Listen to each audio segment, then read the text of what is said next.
Assalamualaikum students. My name is Miss Rahila Tariq, your social studies teacher, 74 class 7th. हाँ तो बेटा आज हम सबसे पहले तो मैं आप सबको ईद मुबारक कहूँगी क्योंकि हमारी आफ्टर ईद हमारी आज पहली क्लास है जो आज मैं आपसे फिर दोबारा से ऑनलाइन क्लास के हवाले से बात कर रही हूँ। तो इसलिए आप सबको बहुत बहुत मेरी तरफ से ईद मुबारक। अच्छा, दूसरी बात ये है कि आपको पता है ना कि आपके पास असेसमेंट गया हुआ है सोशल स्टडीज़ का, और सोशल स्टडीज़ के उस असेसमेंट को आपने सॉल्व करके आपने सबमिट करवाना है। और सबमिट करवाने से पहले आपको ये भी पता होना चाहिए बेटा कि आपकी अगर फ़ीस जमा नहीं हुई है मंथ ऑफ मई तक, तो आप अपनी फ़ीस भी जमा करा दें, ताकि अगर आपकी फ़ीस जमा नहीं होगी तो आपको असेसमेंट नहीं मिलेगा, और असेसमेंट आपको अगर नहीं मिलेगा तो आप न्यू क्लास के लिए कैसे प्रमोट होंगे। तो आपको फ़ीस भी पे करनी है, और फ़ीस पे करने के बाद आपने आकर असेसमेंट लेना है, और उस असेसमेंट को सॉल्व करने का तरीका मैं आपको इस वीडियो के ज़रिए बता रही हूँ। ठीक है, तो अब हम आते हैं अपने लेसन की तरफ। पेज नंबर 96 पर हमारा चैप्टर 10 है। चैप्टर 10 हमारा जो आपका कहलाता है द मॉडर्न वर्ल्ड सिंस 1747। आपका जो चैप्टर 10 है वो है मॉडर्न वर्ल्ड सिंस 1747, और इस चैप्टर को ये आप पढ़ चुके हैं। वैसे तो बेटा चैप्टर भी आपको मैंने कंप्लीट करा दिया था, इसकी फिल इन द ब्लैंक्स और जो ये आपकी गैस करना था पर्सनैलिटी को, ये भी मैंने आपको करवा दिया था, लेकिन आज हम इसको रिवीजन में फिर दोबारा से करेंगे। तो सबसे पहली बात, द मॉडर्न वर्ल्ड सिंस 1747 जो इस चैप्टर के बारे में है, वो इसमें आपको क्या बताया था मैंने सबसे पहले मैं आपको याद दिलाऊं, क्योंकि ये आपका रिवीजन है और आपको याद दिलाने के लिए मुझे थोड़ा सा बताना पड़ेगा। सबसे पहला इसका जो क्वेश्चन था वो था, who was the young scholar studying in Mecca and what did he dream about. तो आपका ये क्वेश्चन था। इस क्वेश्चन में आपको पूछा गया था कि मक्के में वो कौन से स्कॉलर थे, वो कौन से जवान स्कॉलर थे जो मक्के में सो रहे थे और उन्होंने सोते वक्त ख्वाब में क्या देखा था। तो यहाँ पर हमने आपको बताना है कि वो स्कॉलर जो थे वो थे आपके शाह वलीउल्लाह। कौन थे?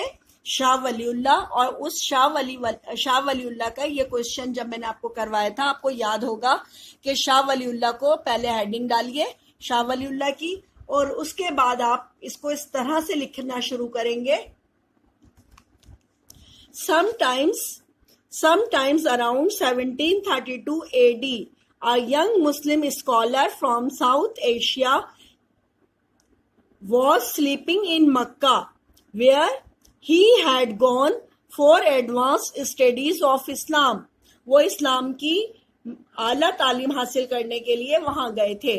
In his dream, उन्होंने ख्वाब में देखा, he saw the holy prophet, peace be upon him, telling him, यानी उन्होंने ख्वाब में देखा कि हजरत मोहम्मद मुस्तफ़ा सल्लल्लाहु अलैहि वसल्लम उनके ख्वाब में आए और उन्होंने उनसे कहा that he had been selected for some great services to the Muslims.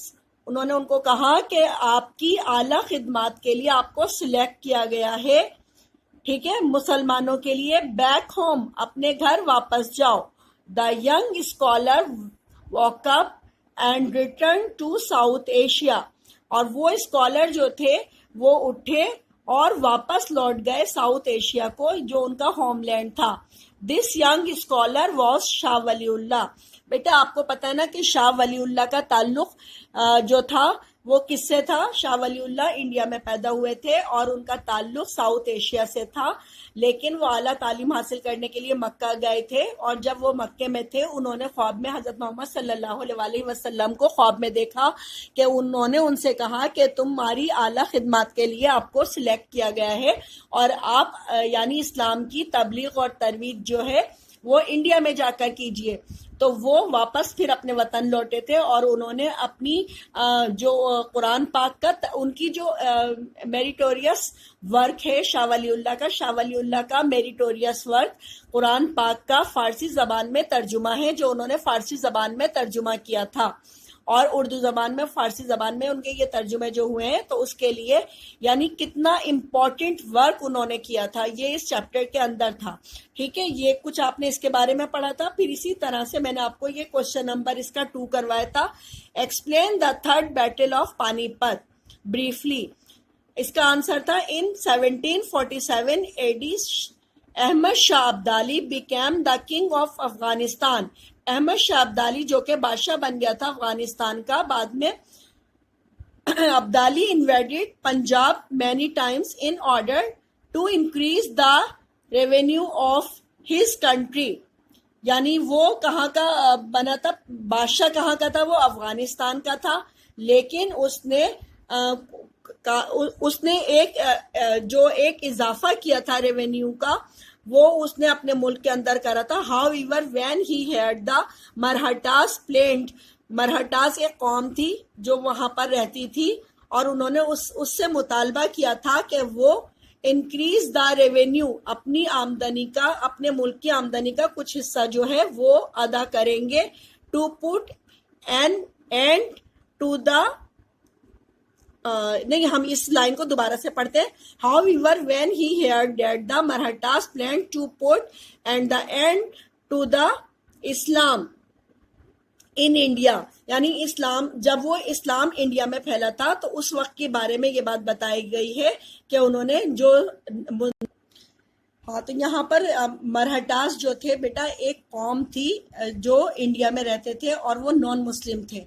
ठीक है, तो उन्होंने जब ये बात किसको पता चली, अहमद शाह अब्दाली ने जब ये बात सुनी कि मरहटास प्लान कर रहे हैं कि वो इंडिया से इस्लाम को ख़त्म करने का प्लान कर रहे हैं, तो उन्होंने क्या करा, he came to defend the Mughal emperor of Delhi.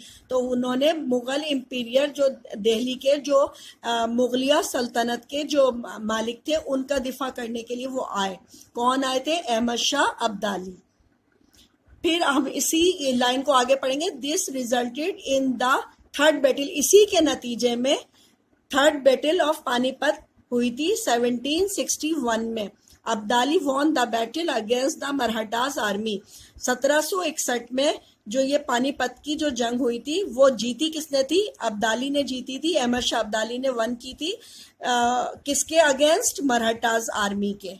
ये आपका, मैंने आपको दोनों सवाल करवाए थे। अब हम इस चैप्टर की फिल इन द ब्लैंक्स पढ़ेंगे। ये मैंने थोड़ा सा आपको जो इसका रिवीजन करवाया ताकि आपको थोड़ा सा वार्म अप करना चाह रही थी कि क्योंकि काफ़ी दिन पहले आपने ये लेसन पढ़ा था, तो मैंने कहा थोड़ा सा मैं आपको वार्म अप कर दूं ताकि आपको याद रहे कि आपने क्या पढ़ा था। The British started conquering India with the dash in 1757। अच्छा, यहाँ ब्रिटिश जो थे वो कौन थे, अंग्रेज थे। अंग्रेजों ने स्टार्ट किया था फतह करना इंडिया को 1757 में। किस तरह से, बैटल ऑफ प्लासी। हम यहाँ पर जो लिखेंगे वो लिखेंगे बैटल ऑफ प्लासी, यानी जो प्लासी की जो लड़ाई हुई थी उसके जरिए उन्होंने फतह करना शुरू किया था इंडिया को। किसने, ब्रिटिश ने, यानी अंग्रेजों ने। इन 1914 countries of dash went to war which lasted 4 years।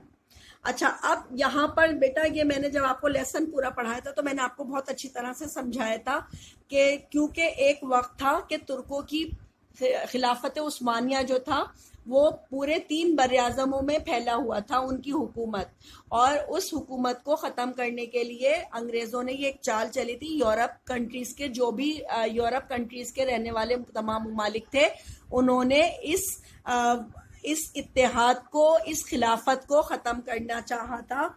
और ख़त्म करने के लिए वो कौन थे, वो कंट्रीज़ कौन थे, यूरोप के कंट्रीज़ थे। हम लिखेंगे इन 1914 countries of Europe, countries of Europe. यहाँ पर ब्लैंक के अंदर आप लिखेंगे यूरोप वेंट टू वॉर, यानी वो लड़ने के लिए गए थे। विच लास्टेड 4 years, 4 साल तक वो लड़ते रहे थे और इस लड़ने के नतीजे में क्या हुआ था कि तुर्क हुकूमत ख़त्म हुई थी और तुर्क हुकूमत ख़त्म होने के बाद खिलाफत उस्मानिया का खात्मा हो गया था और कुछ अलहदा रियासतें कायम हो गई थी। Was invented around 1776। आप इसके अंदर लिखेंगे steam engine. The steam engine was invented around 1776। Steam engine इजाद हुआ था 1776 में। स्टीम इंजन इजाद हुआ था 1776 में। नंबर 4 है democracy was one of the original ideals of dash. Pious caliph. हमने यहाँ पढ़ना है democracy was one of the original ideals of pious caliph. Pious caliph यानी जो मुत्तकी जो खलीफा होते हैं उसके लिए हम यहाँ पर यूज करेंगे PIOUS, पायस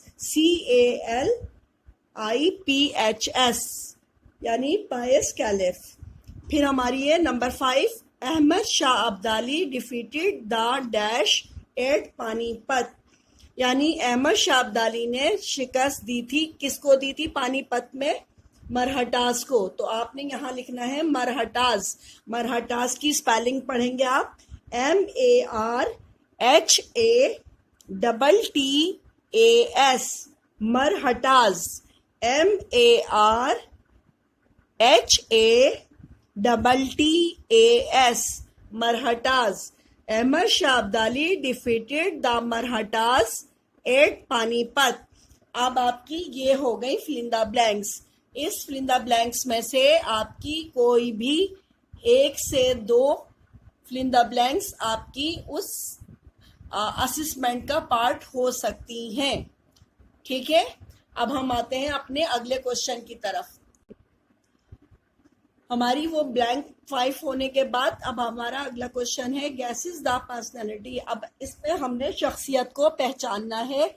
यहाँ पर आपको कुछ हिंट्स दी गई हैं, उन हिंट्स की मदद से आपने उस शख्सियत को पहचानना है कि ये कौन सी पर्सनैलिटी है, किसके बारे में बात हो रही है। तो अब यहाँ पर पहला जो आपका पॉइंट है वो है German thinker, dramatist and poet. यानी वो एक शायर भी थे और एक ड्रामा निगार भी थे और एक मुसन्निफ भी थे और उनका ताल्लुक जर्मन से था। तो ये आपको जो हिंट दी गई है इनका ताल्लुक है गोएथे। आपने स्पेलिंग लिखनी है GOETHE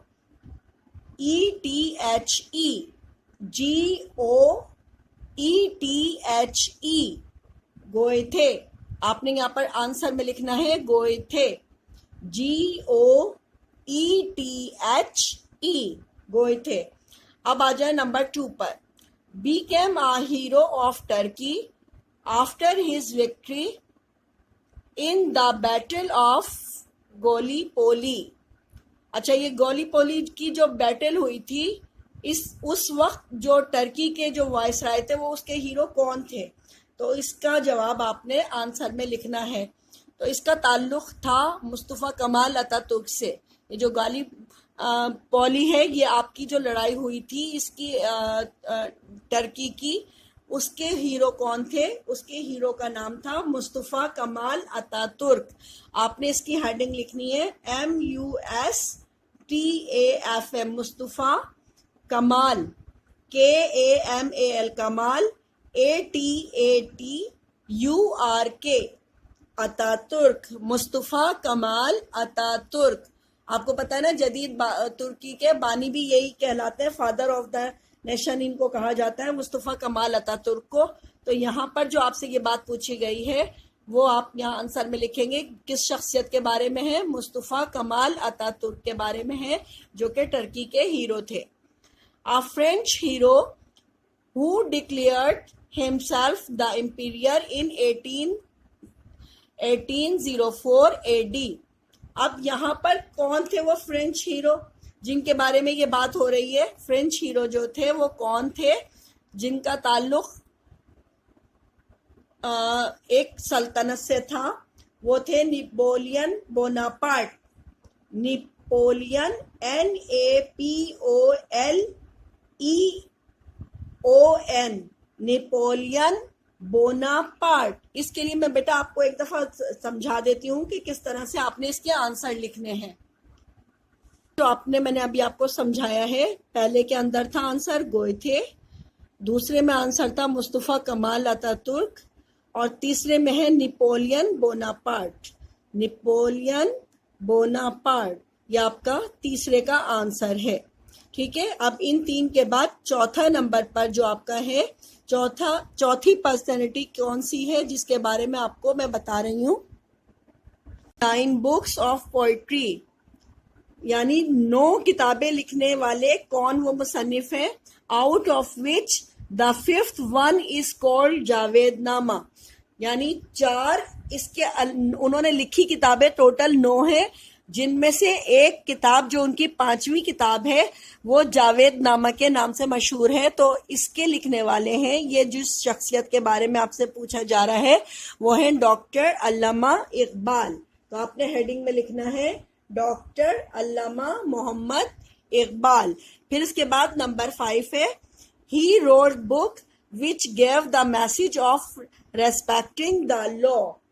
यानी ये किसके बारे में है, किसने किताब लिखी है the message of respecting the law. इसका आंसर आपका है इब्ने सफ़ी। आपने इब्ने सफ़ी का नाम लिखना है। अच्छा, अब एक दफा फिर दोबारा से मैं बता देती हूँ, ये जो आपने पर्सनैलिटी को गैस किया है किस तरह से आपने आंसर लिखने हैं। नंबर 1 में है गोएथे, नंबर 2 में है मुस्तफा कमाल अतातुर्क, और नंबर 3 के अंदर है नेपोलियन बोनापार्ट, नंबर 4 में है अल्लामा मोहम्मद इकबाल, और नंबर 5 में है इब्ने सफ़ी। आपने ये फिल इन द ब्लैंक्स और ये पर्सनैलिटी को जो गैस करना था ये आपके क्वेश्चन का पार्ट थे। ठीक है, आपने इसको समझ लिया। इसमें मैंने आपको चैप्टर भी समझाया है। आपको मुझे उम्मीद है कि आपने बहुत अच्छी तरह इसे समझा होगा। और साथ में ये भी मैं कहूँगी इसमें, अच्छा मुस्तफ़ा कमाल अतातुर्क के बारे में भी मैंने आपको इसमें एक वो लिखवाया था शॉर्ट नोट, और वो शॉर्ट नोट की मैं आपको एक दफ़ा फिर दोबारा से पढ़ के बता देती हूँ, जो इसी चैप्टर के अंदर था और मैंने आपको कॉपी में करवाया भी था। Right a short note on Mustafa Kemal Ataturk. Mustafa कमाल was a soldier who defended Turkey against the Allied invasion during the First World War। जब पहली जंग अजीम हुई थी तो उस वक्त जो थे वो एलाइड इन्वेजन कर रहे थे टर्की में, उसके खिलाफ थे। किसके? एलाइड इन्वेजन के। और पीपल्स कॉल्ड द गाजी पाशा, लोग उनको कहते थे गाजी पाशा। और द सेवियर। अच्छा, यानी यहाँ पर जो बात हो रही है वही बताया जा रहा है कि मुस्तफ़ा कमाल पाशा जो थे वो अगेंस्ट थे इत्तेहादियों के, यानी अलाइड का मतलब होता है इत्तेहादी। तो वो जो इत्तेहादी थे, जो एक इत्तेहाद कर रहे थे, वो उसके खिलाफ थे, उसके अगेंस्ट थे। The peoples called him Ghazi Pasha और the saviour. After the war, जब जंग खत्म हो गई, जंग के बाद allied forces decided to occupy Turkey. तो वो जो इत्तेहादी फोर्सेस थी उन्होंने फैसला कर लिया कब्जा करने का, किस पर? टर्की पर। And the last Ottoman caliph agreed, और जो आखिरी खलीफा था खिलाफत उस्मानिया का, यानी ये जो ऑटोमन खिलाफ कैलिफ लिखा हुआ है ये खिलाफत उस्मानिया की बात हो रही है, उसने इस बात को एग्री कर लिया था with them because they had promise him a pension. Agree किस लिए कर लिया था? ऑटोमन कैलिफ ने इसलिए एग्री कर लिया था क्योंकि उसे उन इत्तेहादी फोर्सेस जो थी उनसे एक अच्छी पुरकशिश पेंशन का उसने वादा ले लिया था, इसलिए। Mustafa Kemal rose once against to the defend Turkey, उन्होंने टर्की को डिफेंड किया, उनका टर्की का दिफा किया। आफ्टर मैनी सेक्रीफाइसेस, और बहुत सारी आखिरकार बहुत सारी कुर्बानियों के बाद the peoples of Turkey defeated European powers. Turkey के जो लोग थे उन्होंने शिकस्त दे दी यूरोपियन पावर्स को। And through them out of after the battle of the in the September 1922 के अंदर जो जंग हुई थी, उस जंग के अंदर उन्होंने टर्की के लोगों ने मुस्तफ़ा कमाल अतातुर्क के साथ मिलकर उन्होंने उसको शिकस्त दे दी थी। ठीक है। अच्छा, फिर इसी तरह से बेटा आप इसको यहाँ तक कंप्लीट कर लेंगे। टर्की बिकेम आ रिपब्लिक, और टर्की जो था वो बन गया था एक republic. The last Ottoman caliph was asked to leave 2 years later. 2 साल के बाद the peoples of Turkey called the Mustafa Kemal Ataturk और द फादर ऑफ द तुर्क। और मुस्तफ़ा कमाल इस तमाम वजूहात की बिना पर, क्योंकि टर्की के लोगों को फतह दिलाने में अहम किरदार जो किया था वो मुस्तफ़ा कमाल अतातुर्क ने किया था, इसीलिए वो टर्की के लोगों ने उन्हें फादर ऑफ द तुर्क का खिताब भी दिया था। ये आपने यहाँ तक का इसको लिखना है। ठीक है, और याद भी करना है, इसको समझना भी है। और इस आपको पता है कि ये शॉर्ट नोट भी मैंने आपको करवाया था, एक दफ़ा दोबारा रिवीजन कराने का मतलब यही है कि आप उसको दोबारा से रिवाइज कर लें, और अगर पेपर में असेसमेंट में कोई इससे रिलेटेड आपका क्वेश्चन है या ब्लैंक है तो वो आप उसको सॉल्व कर सकें। ठीक है, और बस मैं यही कहूँगी कि अपना बहुत सारा ख्याल रखिएगा। अपना खेल कूद के साथ साथ आप अपनी पढ़ाई के ऊपर भी फोकस कीजिए, ताकि आप नेक्स्ट क्लास के लिए अपने एक अच्छे रिजल्ट के साथ क्लास में आए। ठीक है, इस दुआ के साथ अल्लाह ताला आप सबको अपने हिफ्ज़-ओ-अमान में रखे। शुक्रिया। अल्लाह हाफिज़।